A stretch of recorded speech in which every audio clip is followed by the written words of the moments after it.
अतिवृष्टीने शेतकऱ्यांचं अतोनात नुकसान झालं असं कृषी मंत्री दत्तात्रय भरणेंनी म्हटलं। तर जालन्यामध्ये 2,54,000 एकरवर शेतीचं नुकसान झालंय।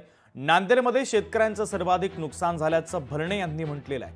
पंचनामे करून लवकरात लवकर नुकसान भरपाई देण्याचा प्रयत्न आहे। शेतीच्या नुकसानीचे पंचनामे युद्धपातळीवर सुरू असल्याचं भरणेंनी सांगितलंय।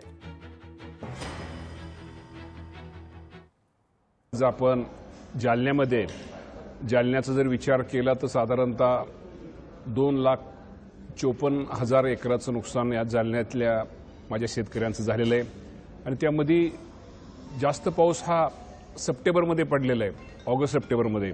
आणि पूर्वीचा जर सप्टेंबरच्या अगोदरचा जर विचार केला तर थोडं नुकसान कमी होतं, परंतु निश्चित प्रकारे जालना असू द्या, अहिल्यानगर असू द्या किंवा सगळ्यात जास्त नुकसान हे राज्यात हे नांदेडमध्ये झालेलं आहे।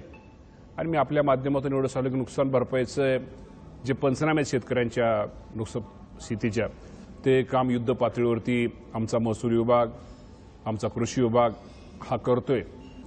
शेतकऱ्यांचे लवकरात लवकर जे नुकसान भरपाईचे स्थितीमध्ये झाले त्याचे पंचनामे करून ते शेतकऱ्यांना नुकसान भरपाई लवकरात लवकर कशी मिळेल ही याचा प्रयत्न आमचा शासनाचा सुरू आहे। शेवटी शेतकऱ्यांचं काहीच आज चुकीचं नाही। शेतकरी खूप अडचणीत आहे। शेतकरी कधी दुष्काळामुळे आज दुष्काळ पडतो, कधी गारपीट होते आणि कधी आता अतिवृष्टी होते। त्यामुळे शेतकरी आज अडचणीत आहे।